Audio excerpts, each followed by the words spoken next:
Hola, el día de hoy vengo a hablarle de uno de los autores que más ha llamado mi atención dentro del marco de las teorías educativas. Él en su momento generó cambios en las relaciones entre alumnos, docentes, incluso escuela, pero además puso al centro al alumno, respetándolo, haciendo valer la dignidad de cada uno de ellos. Hablo de una escuela viva en donde cada uno de nosotros podía aprender con un método natural. Y si bien es cierto, hoy día no se puede aplicar de una manera ortodoxa estos métodos, sí sentó las bases para lo que es la nueva escuela o la escuela moderna. En su momento me he llegado a preguntar dentro de mi labor docente qué ha hecho o cuándo surgieron, por ejemplo, los comités de padres de familias, las asambleas, etcétera, y me parece que este autor sienta muchas bases de ello en su momento que hoy día todavía están vigentes. Es por eso la importancia de hablarles de él. Bienvenidos. Celestín Freinet, un maestro del pueblo para el pueblo. Hablar de Freinet es hablar de una escuela que parte del niño, con todas sus potencialidades y su evolución natural, pero además que intenta educarlo para la vida. Hablar de Freinet es hablar sobre todo de aquello que pasa dentro de una institución educativa, con las aulas, con unos maestros y con unos niños que hacen cosas para entender el mundo que les rodea. Es por ello que en este video vamos a platicarte sobre la biografía, obra y aportaciones pedagógicas que Freinet hizo para la educación. Sin más, comencemos. Celestín Freinet nació en Gars, un pequeño pueblo de los Alpes franceses, un 15 de octubre de 1896. Han de saber que su familia era campesina y no disfrutaba de grandes comodidades. Como todo hijo de campesino, Freinet, desde muy pequeño, combinaba sus trabajos escolares con las tareas del campo. Quizá ello marcó posteriormente su vida y su propuesta pedagógica. Ya adolescente, en 1913, ingresa en la Escuela Normal del Magisterio de Nice y justo al acabar de titularse como maestro elemental, es incorporado a las filas de la Primera Guerra Mundial en 1915. En 1916, desafortunadamente, es herido de gravedad en un pulmón en la batalla de Verdún. Para enero de 1920 se incorpora como maestro adjunto en un pequeño pueblo de los Alpes marítimos franceses. Ahí empieza una experiencia educativa decepcionante, deplorable, en una escuela tradicional que no le satisface y en donde los alumnos se aburren a causa de la rutina escolar. Esto le va a generar un deseo por cambiar el tipo de escuela. Y aunque se da la tarea de leer textos pedagógicos, por ejemplo, de Rousseau, Pestalozzi, de Crowley, Montessori, etc., no logra encontrar su aportación práctica. Para 1925 se traslada a Rusia y ahí conocería de cerca la pedagogía de los complejos de interés, que adaptaría posteriormente alejándose del término original que de Crowley planteó. En 1926 ocurren dos hechos que van a marcar el resto de su vida. Uno es la creación del grupo de maestros impresores para adquirir y extender la técnica de la práctica en la escuela. Y el otro gran acontecimiento es su casamiento. Ese mismo año edita su primer libro, La imprenta en la escuela. En los inicios de la Segunda Guerra Mundial, en 1939, Freinet es detenido e internado en un campo de concentración y es liberado 2 años más tarde. Este internamiento le va a permitir leer obras, pero al mismo tiempo le permitió escribir los pocos ensayos que poseemos. Ahí escribió La educación y el trabajo y el ensayo de psicología sensible. Desde el final de la Segunda Guerra Mundial hasta su muerte el 8 de octubre de 1966, sus aportaciones pudiéramos decir que fueron agredidas. Pero lo importante es que las técnicas de Freinet se irán extendiendo por todo el mundo de forma cooperativa de maestros y con maestros en una visión democrática y de vanguardia en la educación. Hablemos ahora de los principios más destacados. 1. El niño es de la misma naturaleza del adulto. Así es, Freinet argumenta que la diferencia entre adulto y niño no es de grado, sino de naturaleza. La consecuencia de ello es que el adulto debe, de modo empático, ponerse en el lugar del niño antes de juzgarlo y sancionarlo. 2. Ser mayor que el alumno no significa necesariamente estar por encima de ellos. Es decir, no se puede educar más que en la dignidad y en el respeto mutuo entre niñas y maestros. 3. El comportamiento del niño depende de su estado fisiológico, orgánico y constitucional. Antes de juzgar a un niño, el maestro debe comprobar si su comportamiento no es un tanto producto de la malicia, sino de causas de salud, de equilibrio, de dificultades del medio, etc. Ello mejorará el clima en las clases y el maestro se convertirá en un ser con más razón y humanidad. ¿Te suena algo? 4. A nadie le gusta que le manden de modo autoritario. A nadie le gusta ponerse en la fila. A nadie le gusta el trabajo obligatoriamente. El maestro ha de buscar una pedagogía que ayude al alumno a escoger. Hay que darle la palabra al niño, dejándolo individual y cooperativamente. Desarrollar un máximo de iniciativa en el marco de la comunidad. La pedagogía, si es autoritaria, no es pedagogía. 5. El fracaso es inhibidor y destructor de la iniciativa y del entusiasmo. El maestro debe ser ayuda para organizar una escuela donde los niños tengan siempre éxito y no deben estar basada para nada en el fracaso. 6. El trabajo y el juego es lo natural en el niño. Hay que realizar una pedagogía del trabajo.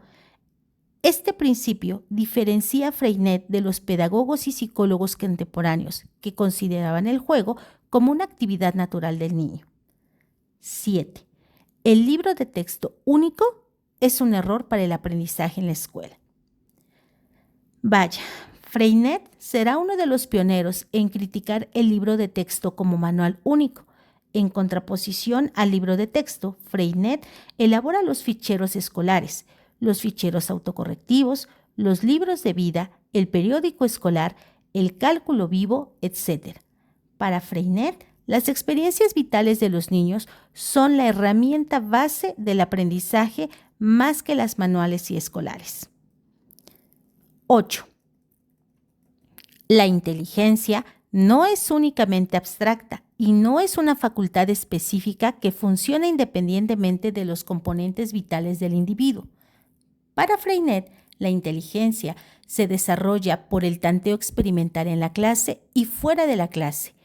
Hay multitud de inteligencias: manipulativa, artística, sensible, especulativa, política, social, etc. Como conclusión de estos principios, podemos decir que el espíritu cooperativo, la escuela basada en la cooperación y el trabajo, que intenta educar a ciudadanos en la consolidación de una sociedad democrática y en la democracia escolar y la democracia social, es la que lucha contra el régimen autoritario, y esto es lo que impregna toda pedagogía freinetiana. Por ello, se redacta la Carta de la Escuela Moderna que te presento a continuación. Es tiempo de hablar de sus obras. La primera de ellas, Por una escuela del pueblo, una de las principales obras de Freinet, donde narra la organización técnica y pedagógica de la escuela popular. Texto donde Freinet expone su pensamiento sobre la nueva estructuración de la escuela que él proponía. 2. Parábolas para una pedagogía popular. A partir de Mateo, un viejo filósofo del pueblo, Freinet cuenta una pedagogía que parte de la observación de la naturaleza y del sentido común más arraigado. Describe los principios de donde surge lo que llama Freinet su credo pedagógico. Y el último, Técnicas Freinet de la escuela moderna. Freinet explica los inicios y las dificultades encontradas en la experiencia pedagógica y cómo, mediante las diversas técnicas expuestas, la escuela va desarrollando un cambio en la práctica educativa. Las técnicas de Freinet, la imprenta escolar y las técnicas de impresión. Quizá la aportación más conocida y novedosa de Celestín Freinet, pues permite cambiar los materiales tradicionales de la clase por textos vividos y libres de los alumnos. La originalidad de Freinet fue utilizada para la expresión libre del niño. Empezó con las experiencias de clases, paseos que creaban un clima de diálogo, de expresión oral y escrita. Ello le llevó a buscar material adecuado para producir mediante la escritura y el texto libre la expresión del paseo, de las vivencias cotidianas y despertar así el interés por la lectura y la escritura. En los niños más pequeños pretendía, además de la evolución sensoriomotriz mediante la manipulación de letras, el amor por la lectura. De ahí surgió la imprenta. Otra técnica conocida es el texto, el dibujo libre y los libros de la vida. La metodología natural del texto y el dibujo libre son actividades que el niño realiza libremente, o sea, él escoge el tema que quiere. Se realizan en la escuela o fuera de ella, siempre que el niño tenga alguna cosa que explicar o comunicar y nunca es impuesto. Freinet argumenta que el texto y el dibujo libre, además de permitir a los niños comunicarse con sus compañeros y con el maestro, les permite transmitir lo que sienten fuera y dentro de la escuela. Funciona como un puente. El texto libre para las técnicas de Freinet es el eje del trabajo escolar. El texto y el dibujo libre se utilizan para el aprendizaje de la lectura y la escritura, para experimentar la naturaleza social del lenguaje y la experiencia democrática. Es el método natural. Este método natural no tiene ejercicios metódicos, ni modelos impuestos, ni tampoco correcciones gráficas. El siguiente son los ficheros escolares y autocorrectivos. Freinet introduce en las clases los ficheros cooperativos. Se confecciona un fichero alfabético y decimal en el que se recopila toda la documentación recogida de todas las fuentes posibles y que sirve para complementar y reemplazar los manuales escolares. La clase de Freinet es un espacio donde se ha ido acumulando de forma cooperativa la documentación que se utilizará para el estudio y la indagación. Textos, guías elaboradas por el maestro, dibujos, publicaciones, artículos, fichas, revistas, datos, entre otros. Todo este material se clasifica decimalmente y se sitúa de forma accesible a los niños. Ellos, de forma autogestionada, acceden al material. El fichero es de utilidad para el trabajo escolar y para las conferencias y para ilustrar textos y fomentar la curiosidad e interés y el deseo de conocer. Los ficheros autocorrectivos, de cálculo, de ortografía, de geometría, sobre operaciones, problemas, ejercicios, pero también de geografía, historia y ciencias.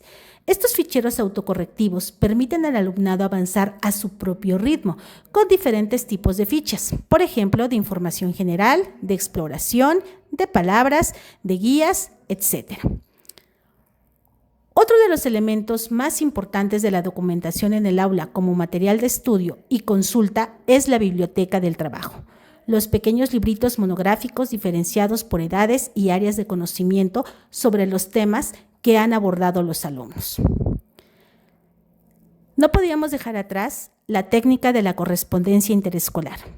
La correspondencia empieza en 1926, cuando la escuela en la que trabajaba Freinet entra en correspondencia epistolar con el maestro y los niños de la escuela de Saint-Philibert, donde también se utilizaba la imprenta. La correspondencia es el intercambio epistolar entre niños y maestros sobre aspectos de la escuela y de la vida, las costumbres, tradiciones, trabajos, formas de pensar, etc.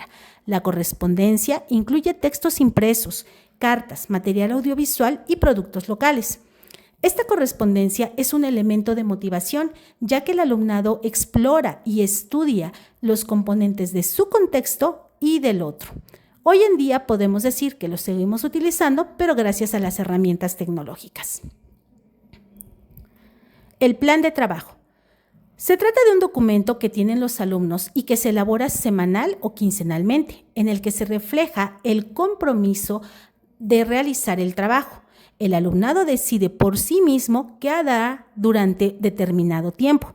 Se evalúa con el maestro y se autoevalúa constantemente. El plan de trabajo es una técnica que permite que el alumno se organice sus tareas, permite trabajar cada uno a su ritmo y desarrollar las tareas escolares según el orden que más le convenga al alumno, controlando sus progresos conjuntamente con el maestro. El plan de trabajo permitió a Freinet eliminar los exámenes, ya que conjuntamente el niño y niña, junto con el maestro, son quienes valoran constantemente, mediante el plan del trabajo y el registro de seguimiento, todas esas tareas realizadas. Otras técnicas utilizadas por Freinet fueron la asamblea cooperativa semanal, las conferencias y el periódico mural. Hablemos de la primera, la asamblea cooperativa semanal.